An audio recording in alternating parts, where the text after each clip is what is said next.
intitulé ce one-man show « Baffy est un sale gosse ». Alors justement, quel genre de gosse as-tu été ? Exactement le gosse que je décris dans le spectacle, vraiment un sale gosse, une teigne, un enfer pour les profs, l'horreur quoi. Je parle de ma vie dans le one man, ouais. Je raconte des choses un peu inédites, ouais.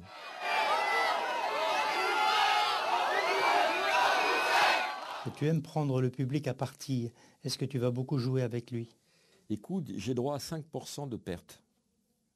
Donc sur une salle de 1000 personnes, ça fait quand même pas mal de morts, tu vois. Donc oui, bien sûr, je vais m'amuser avec eux et ils me font très peur, donc il n'y a pas de raison que je ne leur fasse pas peur non plus.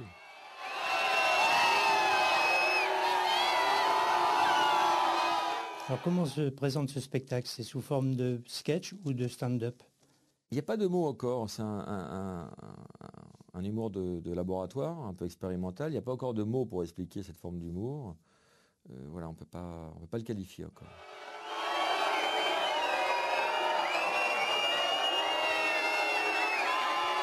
Les critiques sont interdites dans l'enceinte du théâtre. Rappelons qu'un bon critique est un critique mort. Donc voilà, il y aura des sacrifices rituels régulièrement si les critiques viennent au théâtre. C'est scandaleux, mais qu'est-ce qu'on a eu foutre ici ? Mais c'est lamentable. C'est de l'escroquerie, c'est de l'arnaque. C'est pas possible, c'est pas possible. C'est comme les bagnoles, c'est très mauvais. Faire rire, j'espère que je vais y arriver.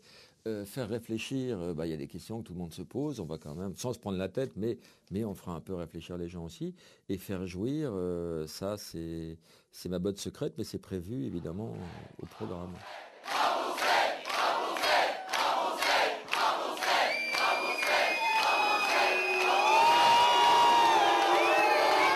Il y aura un vrai orgasme du public.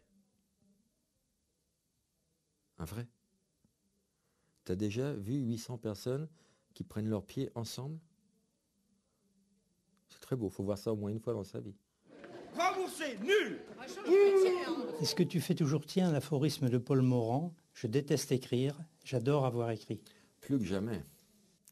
Plus que jamais, il n'y a rien de plus dur que d'écrire, mais quelle satisfaction quand on a écrit. Et puis bon, elle est un peu altérée par le fait de réécrire, parce que quand j'ai écrit, je réécris beaucoup. Hâtez-vous lentement et sans perdre courage, 20 fois sur le métier, remettez votre ouvrage. Polissez-le sans cesse et repolissez-le, ajoutez quelques fois et souvent retirez. Voilà. Ça, c'est une règle exacte dans l'écriture. Déjà, la télé était pourrie, mais alors là, c'est le bouquet.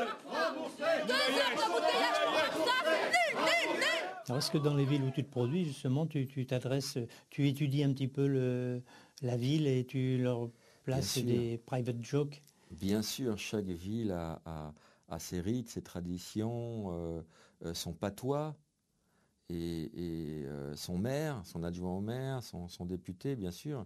Je joue pas mal avec ça et je pratique un humour régional et je m'adapte.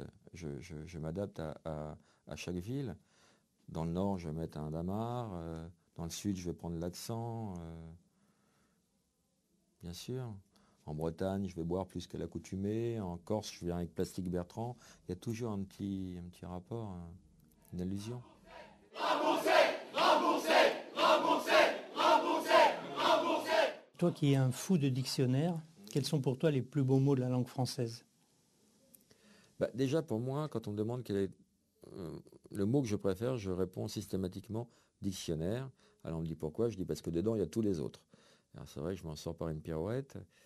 Les gros mots, quand j'étais gosse, on m'a appris que c'était pas bien. Et puis un jour, j'ai vu que c'était dans le dictionnaire et que ça faisait partie de la langue française et de l'héritage et de la culture. Donc j'ai beaucoup d'admiration pour un mot qui fait son trou, qui est mal jugé au départ et qui finit avec les honneurs. 2 heures sans fumer pour cette daube. Ça m'étonne pas de Baffy, hein. J'ai compris que c'était la guerre. Les gens me faisaient peur, donc j'ai trouvé la solution de faire peur aux gens. Et j'aimerais pas être à la place des gens qui vont venir me voir, franchement. Sale temps.